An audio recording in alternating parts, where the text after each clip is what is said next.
एक चौकीदार एक दुकानदार है। जब जुल्म हम पे होता कोई मुंह नहीं खोलते। यूएपीए का कानून अमित शाह ने लाया, इन दुकानदारों ने तायीद की।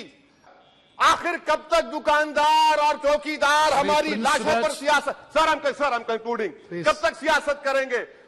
सर मैं 11 पॉइंट आपके सामने रखूंगा जो मैं बताने की कोशिश करूंगा कि क्यों हम इस तहरीक अदम एतमाद की तायीद में और मोदी हुकूमत की मुखालिफत में खड़े हैं।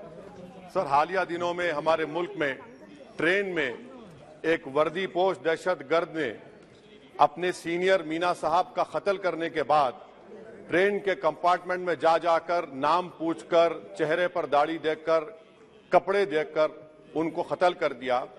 और उसके बाद उसने कहा कि इस देश में रहना है तो मोदी को वोट देना पड़ेगा। मैं हुकूमत से जानना चाहूंगा कि क्या ये अक्सरियती तबके की एक्सट्रीमिज्म और रेडिकलाइजेशन की बेहतरीन मिसाल नहीं है? और अगर है तो फिर हुकूमत इस पर क्या करेगी?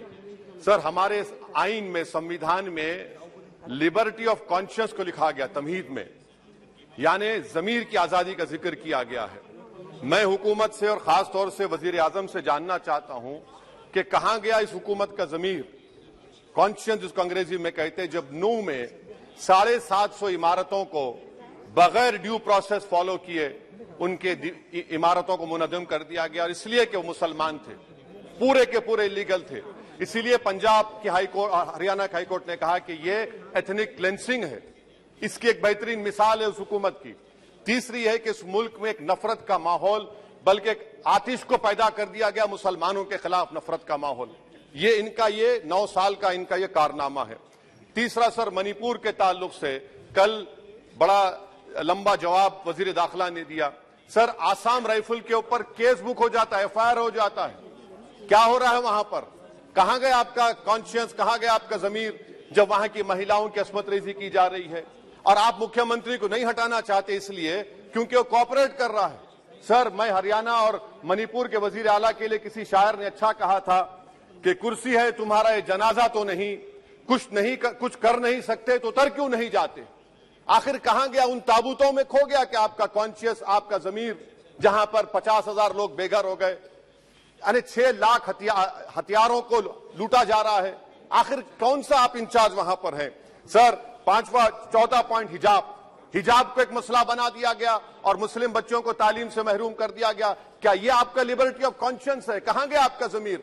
सर अभी आपने फाइनेंस मिनिस्टर साहबा ने कहा, यहां पर डीएमके के मोहतरमा कनीमोजी ने महाभारत के द्रौपदी का जिक्र किया। मैं ये पूछना चाहता हूं, बिल्किस बानो इस देश की बेटी है या नहीं?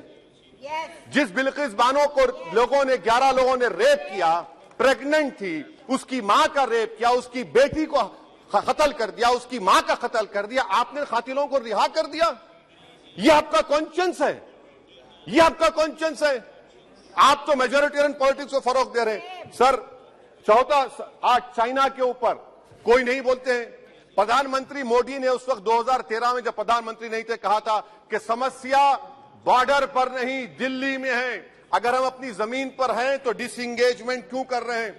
क्या आज चीन हमारी जमीन पर नहीं बैठा है?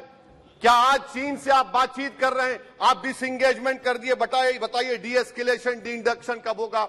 मैं आपके जरिए से हुकूमत को बता रहा हूं कि अगर प्रधानमंत्री ने अहमदाबाद में शी जिनपिंग को बुलाकर झूला झुलाया था, क्या हुआ? क्या नतीजा निकला उसका? चेन्नई दिखाया, क्या नतीजा निकला? सर इसलिए चीन पर बोलिए, चीन को उखाड़ कर फेंकिए। सर और एक पॉइंट जिस पर मैं मुखालिफ तायीद में खड़ा हूं, हाई इन्फ्लेशन है इस मुल्क में, हाई अनएम्प्लॉयमेंट है, स्टैग्नेटिंग कंजम्पशन है। इसकी वजह से महिलाओं में हाई एनीमिया लीड कर रहा है। ये हुकूमत इसकी जिम्मेदार है। सर कुलभूषण जाधव कहां है? पाकिस्तान में बैठा है, आप क्यों नहीं लेके आते? आप विश्वगुरु कहते हैं, कुलभूषण जाधव को भूल गए आप। कतर में 8 नेवी ऑफिसर 1 साल से जेल में हैं, आप नहीं ला सके उनको। सर और एक चीज, 1991 का प्लेसेस ऑफ वर्शिप एक्ट इस ऐवान में पास किया गया था कि तारीख के जख्मों को नहीं खुरेदा जाएगा। आप खुरोद रहे हैं उनको। मैं आपको इंतबाह दे रहा हूं, वार्न कर रहा हूं, इस मुल्क को 90 के दहे में मत लेकर जाइए। 91 का एक्ट सुप्रीम कोर्ट में जवाब दीजिए कि आपकी हुकूमत 91 प्लेस ऑफ वर्शिप एक्ट की कायम है, उस पर कायम रहेगी। यूसीसी सर, इस यूसीसी का फॉर्मूला क्या है? एक मुल्क में एक मजहब, एक कल्चर, एक जबान, ये तो डिक्टेटरों का फॉर्मूला है। भारत एक गुलदस्ता है, भारत एक मोजाइक है। यहाँ पर बेशुमार जबानें, बेशुमार मज़ाहिब बोले जाते हैं और हिंदू अनडिवाइडेड फैमिली में sir I am concluding 8 crore 75 Hindu खानदानों को 3,800 करोड़ डिडक्शन मिला। इसके बारे में आप क्या कहेंगे सर? और मैं कंक्लूड करने से पहले आपको बताना चाह रहा हूं कि माइनॉरिटी वेलफेयर का बजट 40% कम कर दिया गया। पढ़ो प्रदेश प्री मैट्रिक स्कॉलरशिप कम कर दी गई। मौलाना आजाद फाउंडेशन खत्म कर दिया गया फेलोशिप, और इसकी वजह से 1,80,000 मुसलमान हायर एजुकेशन में गायब हो चुके हैं। सर मैं इख्तिताम में कह रहा हूं कि पसमानदा मुसलमान से प्रधानमंत्री को बड़ी मोहब्बत है। ये कौन सी आपकी मोहब्बत है पसमानदा, जो आपका एक मुसलमान मिनिस्टर नहीं है वहां पर? इखलाक से लेकर पीलू खान से लेकर अफान अंसारी से लेकर लुकमान अंसारी, मॉब लिंचिंग पूरे पसमानदा मुसलमान की होती है। पावरलूम बंद है, अंसारियों के खुरैश बरादरी का कारोबार बंद किया जाता है। स्पीकर सर, मैं कंक्लूजन में अभी कल हमारे होम मिनिस्टर ने कहा था क्विट इंडिया।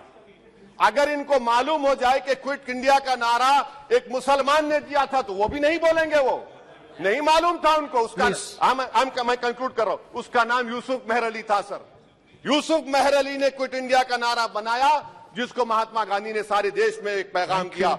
मैं कंक्लूड कर रहा हूं सर, इस देश में अगर आज क्विट इंडिया करना है तो कहना पड़ेगा चाइना क्विट इंडिया। जो गौ रक्षक है जिसका नाम मोनू है, वो आपके लिए मोनू डार्लिंग बन गया है, उसको कहिए क्विट इंडिया। सर जो लोग तुष्टीकरण की राजनीति आप कर रहे हैं, आप हिंदू अक्सरियती लोगों में हथियार बांट रहे हैं, ये आप देश के लिए खतरा पैदा कर रहे हैं। Sir I am concluding. इसीलिए हम आपसे अपील कर रहे हैं कि हुकूमत से कह रहे हैं कि आप जो सियासत कर रहे हैं इससे नुकसान देश को होगा। प्रधानमंत्री जब खड़े होकर जवाब देंगे, हम उनसे पूछना चाह रहे हैं, पॉइंटेड क्वेश्चन है, क्या देश बड़ा है या हिंदुत्व गोलवालकर की आइडियोलॉजी बड़ी है? मैं इस तहरीक अदम एतमाद की तायद में खड़ा हूं और हुकूमत की मुखालिफत में। सर एक आधा मिनट सर, दो लोग, दो महाज है इस मुल्क में, एक चौकीदार है, एक दुकानदार है। एक चौकीदार है, एक दुकानदार है। जब जुल्म हम पे होता कोई मुंह नहीं खोलते। यूएपीए का कानून अमित शाह ने लाया, इन दुकानदारों ने तायद की। आज उस यूएपीए का कानून में 83 साल का बुढ़ा सिपर खत्म करो, सिपर नहीं होने के से मर गया। आखिर कब तक दुकानदार और चौकीदार हमारी लाशों पर सियासत? सर हम कंक्लूडिंग, कब तक सियासत करेंगे? अगर आप जुल्म के खिलाफ आवाज नहीं उठाएंगे तो आपकी दुकानदारी नहीं चलेगी, चौकीदार को बदलेंगे, तीसरा महाज करेगा। शुक्रिया सर।